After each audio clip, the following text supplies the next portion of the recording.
costarica.com, la firma legal de prestigio. El derecho discutido como nunca antes. Bufete de Costa Rica, el podcast. El tema de hoy es Presupuesto de la República de Costa Rica. Comenzamos con un nuevo podcast. ¿Cómo está la vara? ¿Listos para meterle caña al presupuesto de la República de Costa Rica? Un tema que suena a números y papeles, pero que en realidad es el ADN de nuestro país. Para un tema de este calibre, nos apoyamos en gigantes como el Bufete de Costa Rica y la investigación del licenciado Larry Hans Arroyo Vargas, un aporte esencial para este episodio. Con esa base sólida, le damos la bienvenida a nuestro panel de lujo: Ricardo, Andrea, Eva, Henry, Paula y Leonardo. Para empezar a construir este rompecabezas, vamos a la base, el marco teórico conceptual del derecho presupuestario en Costa Rica. Gracias, Flor. Es el punto de partida perfecto, porque antes de perdernos en partidas y porcentajes hay que entender qué es esta bestia. Desde una perspectiva estratégica, el presupuesto es simple y llanamente el plan de negocios de la nación. Es donde el gobierno, como si fuera el CEO de una empresa llamada Costa Rica, define inversiones, gastos operativos y fuentes de ingreso para generar bienestar. Si el plan es sólido, el país avanza. Si es un desastre, se estanca. Me gusta la analogía del plan de negocios, Ricardo, pero me parece incompleta. Yo diría que es más bien la renovación anual de nuestro pacto social, un compromiso con seres humanos, no un documento frío para accionistas. La hacienda pública y la actividad financiera para cumplir fines, y esos fines no son la rentabilidad, sino satisfacer las necesidades colectivas y garantizar los derechos fundamentales. Cada colón de ese presupuesto tiene un rostro: el del estudiante que necesita una beca, el del paciente que espera una cirugía, el del adulto mayor que depende de su pensión. Plan de negocios, pacto social. Con todo respeto, yo lo llamo el gran libro de las promesas rotas y los recortes dolorosos. La realidad pragmática es que la actividad financiera del Estado es una cobija demasiado corta. Mientras el marco teórico habla de traducir políticas públicas en programas, en la calle lo que vemos es la pelea por las migajas. Los ministerios envían sus cartas al niño y Hacienda llega con la tijera y les dice: esto es lo que hay. Es un ejercicio brutal de priorización forzada, donde la justicia social de la que habla Seba a menudo pierde contra la cruda realidad de una billetera vacía. Y es mi trabajo asegurarme de que esa pelea se dé dentro del ring y con las reglas establecidas. Porque más allá de las nobles aspiraciones o las duras realidades, el presupuesto es, ante todo, un instrumento jurídico. La hacienda pública, en su sentido estático, es el conjunto de derechos y obligaciones del Estado, y el presupuesto es el mecanismo que activa esos derechos, como el cobro de impuestos, y limita esas obligaciones. Mi preocupación es que cada ingreso probable y cada gasto autorizado, como dice el artículo 176, esté correctamente clasificado y enmarcado en la ley. Sin ese orden, ni el pacto social ni el plan de negocios son posibles. Es la estructura que evita el caos. Pero ese orden que mencionas, Leonardo, no es neutral. La propia estructura, la clasificación jurídica de los ingresos y los gastos, es una decisión política con consecuencias devastadoras. Cuando la Sala Constitucional dice que no se puede financiar gasto corriente con deuda, suena responsable, pero en la práctica significa que podemos endeudarnos por décadas para construir un puente, un gasto de capital, pero no podemos contratar una enfermera para el EVAIS de esa comunidad porque su salario es gasto corriente. El sistema prioriza el cemento sobre la gente. Y yo lo he vivido, Henry. Vi un programa de apoyo para jóvenes en riesgo en mi comunidad que dependía de transferencias del Estado gasto corriente, desaparecer de un plumazo por la sostenibilidad fiscal. Nos dijeron que no había campo para los salarios de los psicólogos o el alquiler del local. Meses después, anunciaron una inversión millonaria en una carretera cercana. La estructura de Leonardo salvó las finanzas en un papel, pero nos devolvió una docena de jóvenes al caos de la calle. Entiendo el dolor, Paula, de verdad. Pero desde una perspectiva de gestión, el principio es sano. Ninguna empresa sobrevive pidiendo préstamos para pagar la planilla. Eso es la receta para la quiebra. El gasto corriente debe financiarse con ingresos corrientes, con lo que generamos. La deuda debe ser para inversión, para activos que generen crecimiento futuro. Es disciplina fiscal básica. Pero ¿es el Estado una empresa, Ricardo? Su rentabilidad es el bienestar. Y eso nos lleva a la pregunta de fondo sobre el instrumento en sí, este documento que aprueba la Asamblea Legislativa y llamamos Ley de Presupuesto. ¿Se comporta como las demás leyes o es en realidad un animal jurídico completamente diferente? Formalmente es una ley, emana del Poder Legislativo y sigue el procedimiento constitucional de formación de las leyes. Punto. La forma le da su estatus y su fuerza vinculante. Pero su contenido es efímero, Leonardo. Una ley crea una regla general permanente. El presupuesto autoriza gastos concretos para un único año. Es un permiso de operación, no un código de conducta. La partida que hoy financia un programa mañana puede desaparecer sin que se derogue ninguna ley. Es un acto administrativo gigante con fecha de caducidad. Ahí está el debate doctrinal clásico. Es una ley en su forma, pero un acto administrativo en su contenido. Y la Sala Constitucional ha navegado esta tensión de forma pragmática, reconociendo su naturaleza híbrida.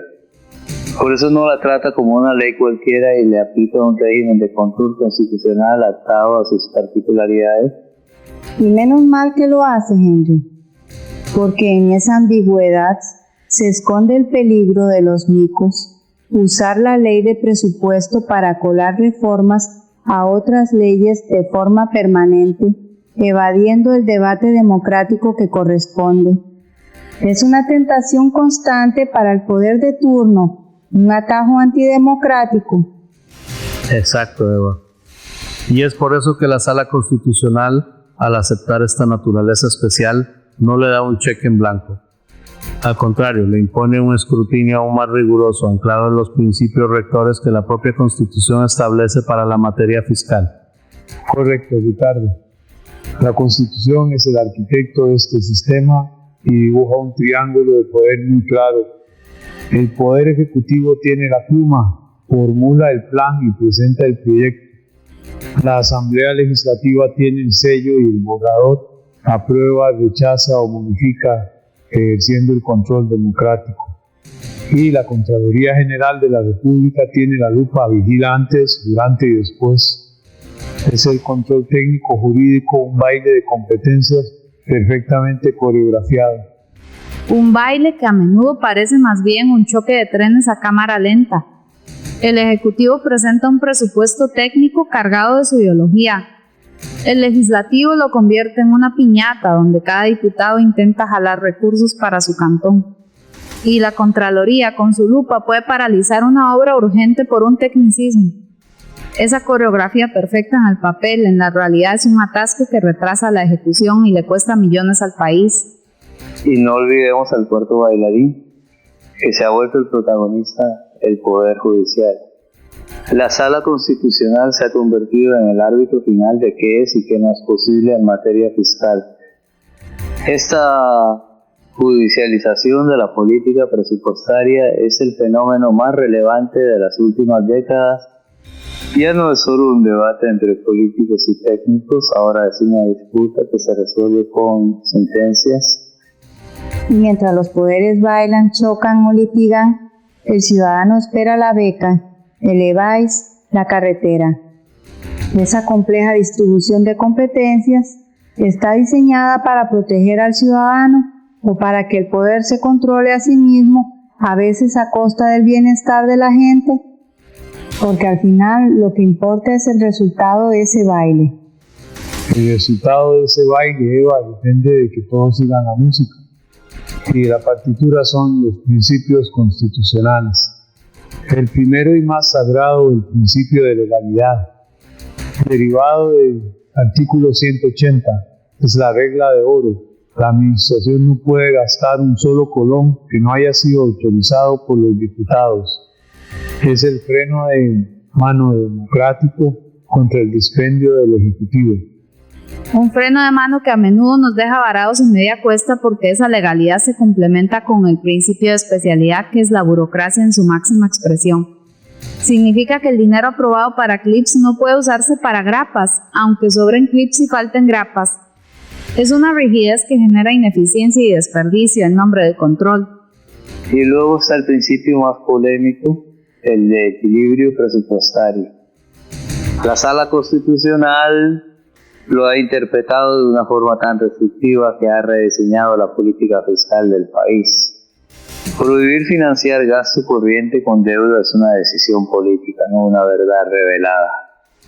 Es la doctrina que permite endeudarnos por décadas para una carretera, pero considera irresponsable endeudarse para contratar maestros durante una crisis educativa. La Ley 9.635 y su regla fiscal no hicieron más que ponerle un candado a esa interpretación. Es que es una interpretación responsable, Henry. Ninguna familia, ninguna empresa puede vivir pidiendo prestado para pagar el supermercado. Es insostenible. La regla fiscal nos obliga a enfrentar esa realidad. Es una camisa de fuerza necesaria para un país que gastaba más de lo que tenía. Pero la camisa de fuerza nos impide respirar. Y a eso le sumamos el principio de anualidad. Todo el plan de la nación tiene que caber en 365 días. ¿Cómo se planifican políticas de largo plazo como la lucha contra la pobreza o la adaptación al cambio climático con un horizonte que se acaba cada diciembre? Es una invitación a la improvisación. Exacto. Legalidad, equilibrio, anualidad son los tres pilares, pero también las tres paredes de la celda. Y la forma en que el Ejecutivo, el Legislativo y la Contraloría luchan dentro de esa celda define absolutamente todo. Y esa lucha se rige por un reparto de cartas muy específico. El Poder Ejecutivo, a través del Ministerio de Hacienda, tiene la competencia exclusiva de formular el presupuesto. Es un trabajo técnico inmenso, proyecciones macroeconómicas, estimación de ingresos, articulación con el Plan Nacional de Desarrollo. Antes del 1 de septiembre deben poner sobre la mesa un plan coherente y justificado. Coherente con su visión política, Leonardo. No nos engañemos. La fase de formulación es el momento en que el gobierno de turno plasma su ideología en cifras. Es donde se decida, a puerta cerrada, qué ministerios serán premiados y cuáles castigados. Cuando el proyecto llega a la Asamblea Legislativa, muchas de las batallas importantes ya se perdieron. Pero alguien tiene que ser el capitán del barco, Andrea. El Ejecutivo tiene la responsabilidad de presentar una propuesta integral y financiable. La Asamblea Legislativa, con su potestad exclusiva de aprobación, ejerce el control democrático y puede modificarlo. Pero si cada uno de los 57 diputados intentara formular un presupuesto desde cero, tendríamos el caos absoluto. Es un equilibrio necesario entre la visión de Estado y la representación popular. Un equilibrio muy desigual, Ricardo. El Ejecutivo tiene un ejército de técnicos en Hacienda. Los diputados tienen unos pocos asesores. La jurisprudencia constitucional, además, ha sido clara en que las modificaciones legislativas no pueden alterar sustancialmente la estructura del proyecto ejecutivo sin una justificación técnica robusta. En la práctica, esto le da una ventaja enorme al Ejecutivo y limita la capacidad real de control del Parlamento. Y esa limitación tiene consecuencias directas. Si el Ejecutivo decide recortar el presupuesto del PANI, por ejemplo, los diputados pueden protestar e intentar reasignar fondos, pero se enfrentan a un muro técnico y jurisprudencial. El poder de la pluma inicial es inmenso, y en esa primera escritura es donde se define la suerte de miles de familias. Lo que me pregunto entonces es, si el Ejecutivo propone y el Legislativo aprueba con ciertas limitaciones, ¿quién vigila que lo que se aprobó se cumpla realmente como se debe? ¿Quién es el verdadero fiscal de los fondos públicos? Esa es la Contraloría General de la República, Paula. El verdadero fiscal es el órgano auxiliar de la Asamblea Legislativa, pero su poder es inmenso. Ejerce un control previo a través del refrendo de contratos para prevenir ilegalidades antes de que ocurran, y un control posterior con auditorías para evaluar la gestión y señalar responsabilidades.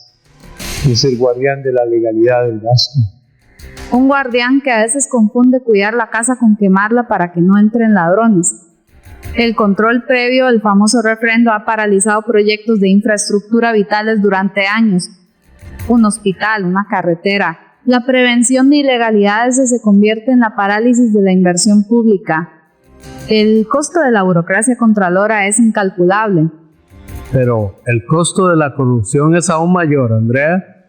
Para el sector inversor, la Contraloría es una garantía.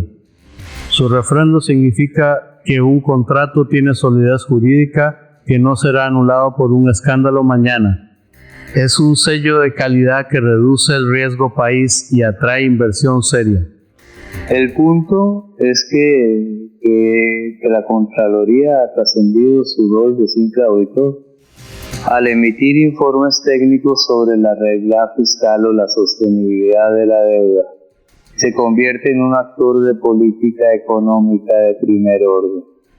Su opinión técnica tiene el peso de un veto político y eso redefine en el equilibrio de poder. Y mientras se redefine ese equilibrio, las comunidades esperan, porque un informe técnico que frena un gasto puede significar un comedor escolar que no se abre. La pregunta es, si este guardián tan poderoso tiene la agilidad para diferenciar entre un riesgo de corrupción y una necesidad humana urgente. La Contraloría aplica la ley, su agilidad está limitada por el marco legal. El problema no es el control, sino el proceso que genera la necesidad de ese control. Si el presupuesto se formulara y aprobara con más rigor técnico desde el inicio, la intervención de la Contraloría sería mucho más fluida. El proceso de formulación es un ejercicio técnico político inmenso donde Hacienda dicta directrices, se trabaja por programas y se hacen proyecciones con el Banco Central, un intento sistemático por traer racionalidad a la gestión de recursos. En teoría, Leonardo. En la práctica, ese enfoque por programas es muchas veces un maquillaje para justificar la inercia presupuestaria de siempre. La coordinación interinstitucional es una lucha de poder feroz donde los ministros con más peso político le ganan a los que tienen mejores proyectos. Y las proyecciones macroeconómicas a menudo pecan de un optimismo que luego en la ejecución nos pasa una factura carísima. Andrea tiene un punto. El optimismo en la estimación de ingresos ha sido una enfermedad crónica en nuestra historia fiscal. Se dibuja un escenario color de rosa para que el presupuesto cierre en el papel, pero cuando la recaudación no llega a la meta empieza la crisis y los recortes dolorosos a mitad de camino. Pero mi pregunta es más de fondo. En todo ese proceso técnico que describe Leonardo, ¿dónde está la gente? Se habla de ministros, de Hacienda, del Banco Central. ¿En qué momento se le pregunta a las comunidades cuáles son sus verdaderas prioridades? El plan llega a la asamblea ya cocinado. Y cuando uno intenta participar, como lo hicimos con una asociación de desarrollo, nos topamos con un mundo. Nos dijeron que la propuesta era excelente, pero que debió presentarse hace un año al ministerio correspondiente para que fuera incluida en su anteproyecto. El ciudadano común no conoce esos ciclos, no tiene acceso a esas reuniones. Cuando el debate se hace público, ya es demasiado tarde. Lo cual plantea una pregunta fundamental sobre la fase que sigue. Si la formulación es este proceso técnico y cerrado, ¿es la tramitación en la Asamblea Legislativa el verdadero espacio para el control democrático y la participación ciudadana? Es el espacio designado para ello. El proyecto llega antes del 1 de septiembre a la Comisión de Asuntos Hacendarios. Ahí se abre el debate, se realizan audiencias públicas, se invitan a ministros y jerarcas, y la Contraloría y el Banco Central emiten informes técnicos. Es la oportunidad para que la representación popular escudriñe cada partida. Una oportunidad con el reloj en contra. Tienen menos de 3 meses para analizar miles de páginas de un documento hipercomplejo. Las audiencias a menudo son un desfile de jerarcas defendiendo su presupuesto, un teatro político. Y al final las modificaciones son limitadas porque si un diputado quiere más dinero para escuelas, tiene que decir de dónde lo quita. Es un juego de suma cero. Y la participación ciudadana, aunque existe, es a menudo simbólica. Las organizaciones exponen sus puntos y presentan estudios, pero la capacidad de la Asamblea para incorporar esas demandas de forma estructural es muy limitada por las restricciones que ya hemos discutido. Se escucha, pero no necesariamente se traduce en cambios significativos. Es un control político más que técnico. Los diputados pueden usar el presupuesto para presionar al Ejecutivo o negociar otras leyes, pero la capacidad real de rediseñar las prioridades del gobierno es mínima. La Sala Constitucional ha sido clara: no se pueden hacer cambios que alteren la estructura fundamental del plan del Ejecutivo. La última palabra, irónicamente, la tiene el poder que lo propuso. Lo que me lleva a pensar que quizás el problema no está solo en el cómo se gasta, sino en el qué se incluye en el presupuesto. ¿Estamos viendo realmente toda la película de las finanzas públicas o hay capítulos importantes que se leen en otro libro? La teoría es clara, Ricardo. El principio de universalidad exige que todos los ingresos y gastos del Estado se incluyan en el presupuesto, sin excepciones. Y el principio de integridad lo complementa, prohibiendo compensaciones. Se debe mostrar el monto bruto de todo para evitar que se oculten operaciones. La película completa en un solo guión.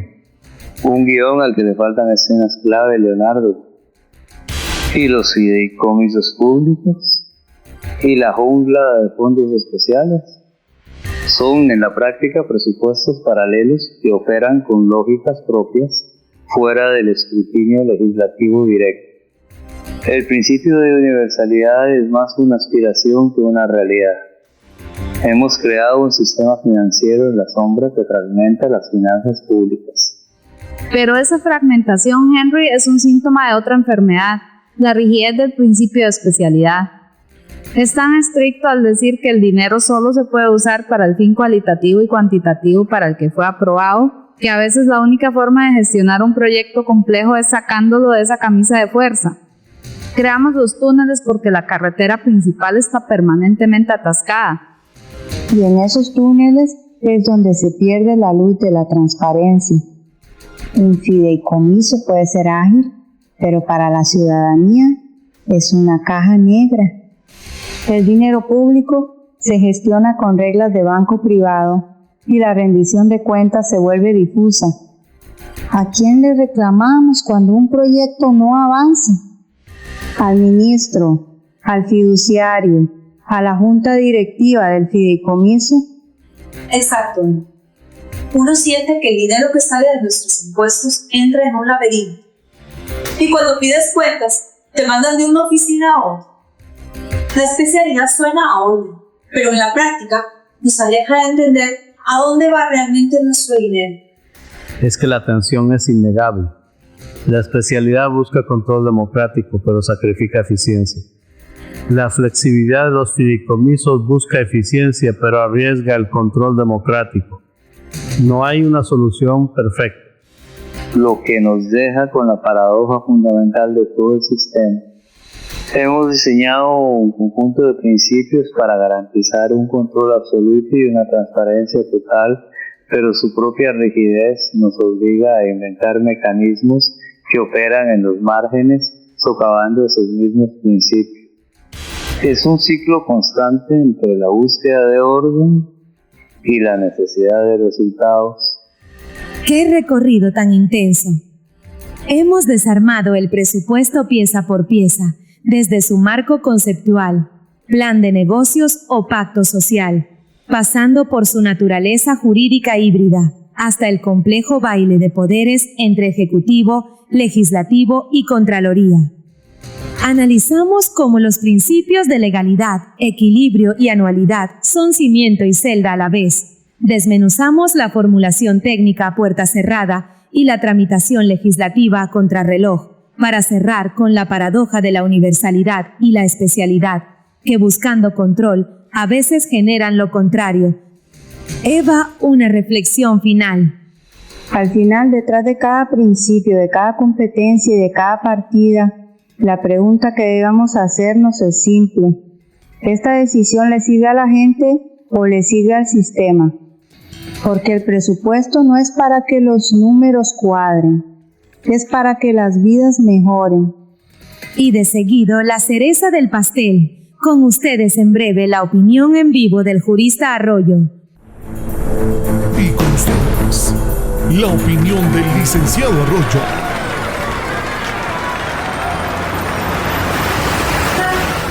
Piensa en el presupuesto de un hogar. Se definen los ingresos y se decide con claridad en qué se va a gastar. Es un plan para usar bien el dinero. El presupuesto de la República es exactamente eso, el plan financiero de la gran familia costarricense, pero a escala nacional. Es una regla básica de salud financiera, no usar el dinero de la inversión para pagar el día a día. El Estado está sujeto exactamente a la misma disciplina legal, por lo que el presupuesto de la República debería diferenciar con total claridad sus gastos de operación, salarios, servicios, de sus gastos de inversión, construir carreteras o escuelas. Esta disciplina es aún más importante cuando se arrastra una deuda del pasado, pero de nada sirve arrepentirse de esa deuda, porque con eso no se va a pagar. Lo que sí funciona es una gestión propositiva. La ley y nuestros tribunales han insistido en que no se debe usar deuda nueva para cubrir el gasto operativo diario. Por ello, el debate no es solo cuánto gastar, sino cómo se gasta, asegurando que el dinero se use para construir futuro. Este mecanismo de proponer, aprobar y vigilar no es un obstáculo, es la garantía legal de que el dinero público se administra con responsabilidad.